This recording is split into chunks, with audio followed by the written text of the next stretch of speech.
મૂઢ કોણ? કે જે જાણવા જેવું ન જાણે તે મૂઢ. બીજું ઘણું જાણતો હોય, જાણવા જેવું ન જાણે એ મૂઢ. કરવા જેવું ન કરે, બીજું ઘણું કરે એ મૂઢ. જે સમયે જે કરવું જોઈએ તે સમયે તે ન કરે એ મૂઢ.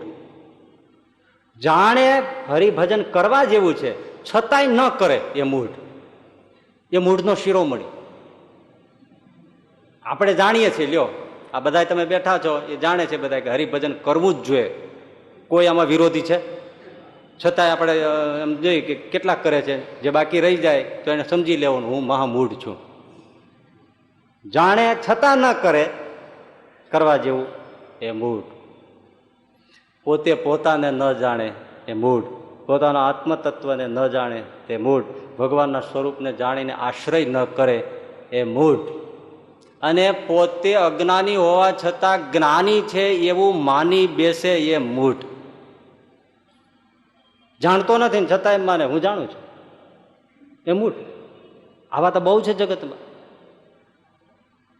જગત વિશે જ્ઞાન નથી, ઈશ્વર વિશે જ્ઞાન નથી, અને નિર્ણયો બાંધીને બેઠા છે કે આ બધું ઓટોમેટિક ચાલે છે. ઓટોમેટિક ચાલે છે એટલે ઓટોમેટિક કાંઈ છે જ નહીં. આ પેશાબ પાણી ઓટોમેટિક નથી થતા. થાય છે? જો થઈ જાય તો ડોક્ટર પાસે જવું પડે. શું છે? ઓટોમેટિક થઈ ગયું.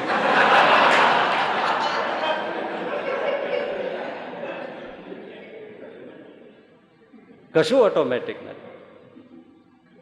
હવે જાણતા નથી છતાં જાણીને બેઠા છે અને જ્ઞાની સમજે છે.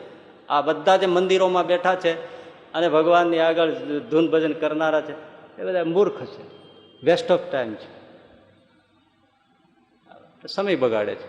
આટલા બધા લાખો માણસો આ માનવ વસ્તીનો જે સમય છે, માનવ સમય, એનો ફિજુલ ઉપયોગ કરે છે. જો બધા જ પ્રોડક્ટિવ એનો ઉપયોગ કરે તો કેટલું સરસ દેશ આગળ વધે. આ બધી વાતો કરે છે. એ જાણતા નથી છતાં જ્ઞાની થઈને બેઠા છે એ બધા મૂઢ છે. પણ અહીંયા એક મૂઢની વાત શંકરાચાર્ય કરી છે. હવે સીધે સીધી માથે આવે એવી છે બધાને. મૂઢ જહી ધનાગમ તૃષ્ણા.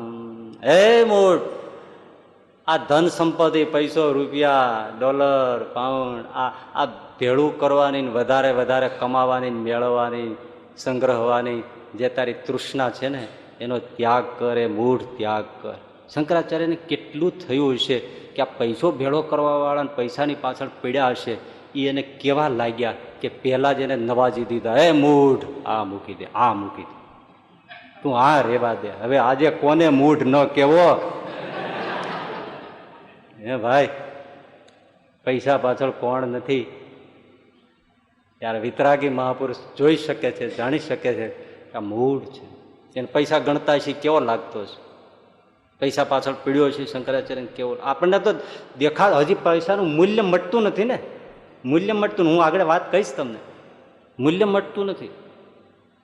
પણ જેને સમજાઈ જાય કે આનું કોઈ મૂલ્ય નથી, અને ત્યારે એને એમ થાય કે આ લોકો એની પાછળ જ પીડ્યા છે, અને જે ભેળું કરવા જેવું છે એ નથી કરતા.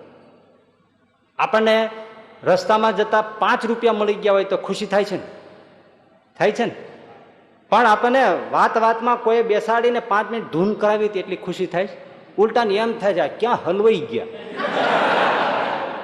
મૂઢ નહીં તો મૂઢનો બાપ.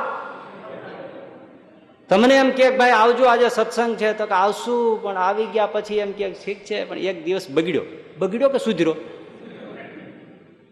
આ અડધો કલાક તમને સરસ મજાની વાતોમાં વાતો મોડું થઈ જાય તો કે વાતો બહુ સારી છે પણ જરા મોડું થાય છે, લાંબુ થઈ જાય છે. અને દુકાન 9 વાગે બંધ કરી દેતો હોય, 9:30 બંધ કરી દેતો હોય ને ગ્રાહકોની જો લાઈનો લાગે તો 11 વાગ્યા સુધી ખોલીને બેસે કે નહીં? તો ક્યારે એમ બોલે છે કે બહુ લાંબુ થાય છે? ખુશ થતો થતો ઘરે આવે, આજ તો મજા પડી ગઈ યાર, 10,000નો તો અડધો કલાકમાં વકરો કરી નાખ્યો. કેટલો ખુશ થાય. એમાં આટલી ખુશી થાય છે? અડધો કલાક ધૂન કરાવે, ધૂનમાં બેસવું પડે, ખુશી નથી થતી. બગાસા આવે છે. ક્યારે છૂટે? ઘડિયાળ સામે જોવે. અને પૈસો ગણતો હોય તો સમય ભૂલી જાય છે. કમાણી કરવા બેઠો હોય દુકાનના થડા ઉપર, ગ્રાહક હારે વાત કરતો હોય, ખાવાનું ભૂલી જાય છે, જમવાનું ભૂલી જાય છે. ત્યારે શંકરાચાર્ય કહે છે કે ઓહો આ હરિભજનમાં આટલો લાગતો નથી અને રૂપિયા પાછળ લાગ્યો છે. એ રૂપિયો એને કોઈ મરણ ટાણે કામ આવતો નથી. કબીર સાહેબે કીધું છે કે મેં અત્યાર સુધી મારી ઉંમર થઈ ગઈ, હવે તો આંખે ઝાંખું મીંડું દેખાવા, પણ મેં બહુ દુનિયામાં ચારે બાજુ જોયું અને કોઈ પણ મરે તો હળી કાઢીને સ્મશાને જાઉં છું. કબીર કહે છે કોઈ મરે તો હળી કાઢીને સ્મશાને જાઉં છું, એ જોવા માટે કે કોઈ રૂપિયાનું પોટલું ભેળું લઈ ગયો.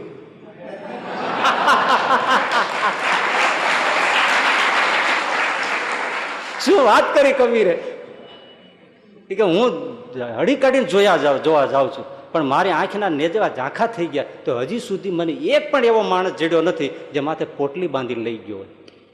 અને છતાંય માણસો એના માટે મરી જાય છે. ત્યારે આને મારે શું કેવું? હા, કેટલી એ લોકોને દેખાય, એ વિતરાગીઓને દેખાય, એ અનુભૂત પુરુષોને દેખાય છે કે આ કોડીની કિંમત છે. અને વાત સાચી છે, હરિ જેવું કોઈ ધન સંપત્તિથી ભંડાર નથી મોટો, છતાં આપણે એને છોડી દઈએ છીએ. નામ જપન ક્યું છોડ દિયા, કામન છોડા, ક્રોધન છોડા, નામ જપન ક્યું છોડ દિયા, કોડી કો તો તુને બહુત સંભાલા, એ લાલ રતન ક્યું છોડ દિયા. આ હરિનામનું આવું સરસ કિંમતી એ રત્ન કેમ છોડી દીધું? અને આ બધા કાચના ટુકડા શું કામ ભેળો કરે છે?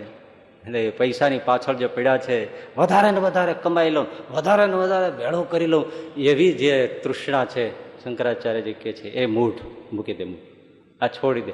આ એકલા પેલા વિદ્યાની પાછળ પડ્યા હતા શંકરાચાર્ય, ડુકરો કરણે. આ શાસ્ત્ર વિદ્યા જેટલી છે ને એને કીધું કે આ મૂઢ એ બધું મૂકીને હરિભજન કર. હવે પૈસા વાળાને કહે છે આ બધું મૂકીને ભજન કર.